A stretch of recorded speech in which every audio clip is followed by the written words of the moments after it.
Hello guys, mayroon na naman tayong imamanual GMC GMC pero walang color code, bagong modelo to. Sabi ng may-ari, kaya ko ba raw? Sabi ko, susubukan ko. Hindi ko sinabing kaya ko, susubukan ko lang. 1/4 lang yung kailangan niya. Pinder lang na yung bubugahan nito. Ito guys, sisimulan ko na. Guys, bago pala kayo magsimula ng mag-mixing, kung sakaling kayo ay mixer, basahin nyo muna yung kulay bago kayo magpatak para hindi kayo magkakamali.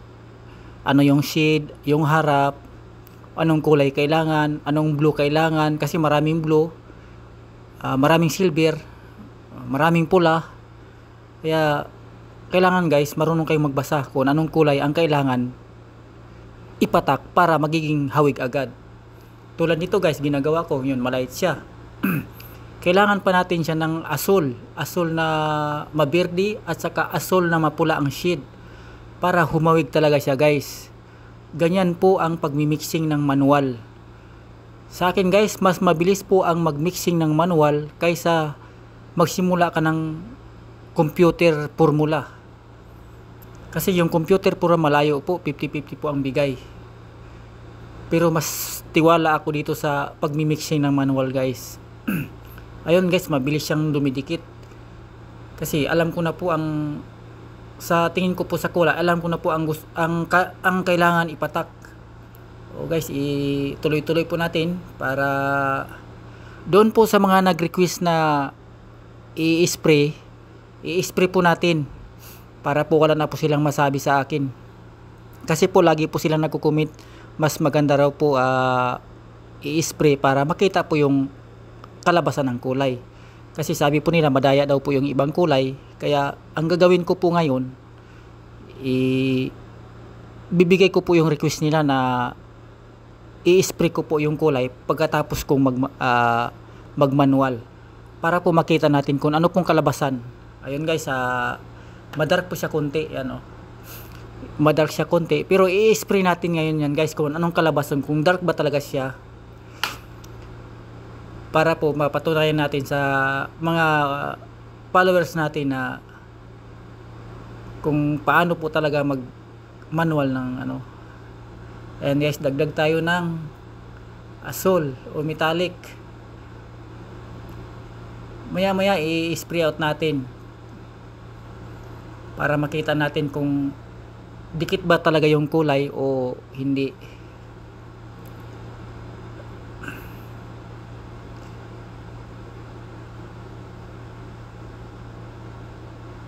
Ayan guys, mag-spray out na tayo. Unang spray out guys, kasi yung tinitimpla ko medyo, sa tingin ko guys, madark siya konti, pero subukan ko lang kung ayos siya. Malalaman natin ngayon yan. Ayan po, gagamit po tayo ng G7 dark gray po yan. Kasi sa mga blue color guys, wala pa siyang katawan, kailangan po siyang ng dark gray. Kasi kung light gray ang gagamitin natin, kahit ilang mano hindi po siya magtabon. Ayun po guys, so di ba madark po konti yung ko. Ngayon, adjust po natin uli para mag light. Dagdag tayo ng metallic saka blue pearl para mag light siya. Blue pearl at saka metallic lang po ang dinagdag ko doon. Nilight ko na siya guys. Ayun yung una kong spray.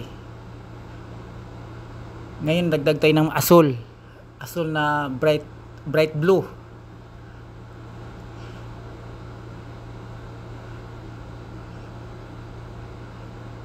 Sa pagtitimpla pala guys, kailangan na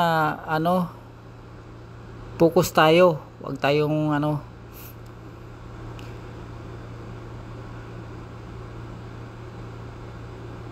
ayan na, maganda na yung kulay guys.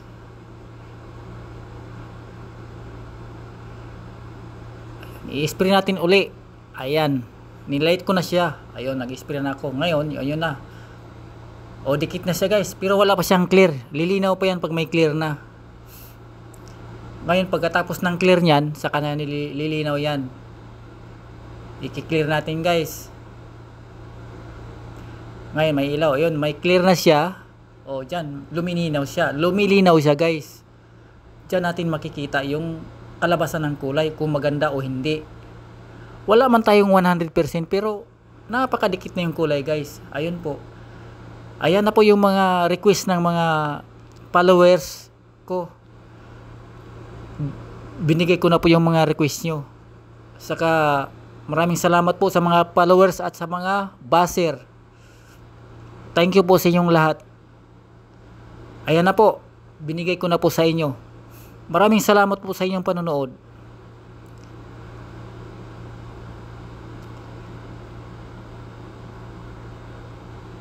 Ganda ng kulay guys, di ba? Ganyan magmanual. Pag marunong kang magmanual, talagang magaling kang mixer. Ganyan guys. Okay guys, salamat po.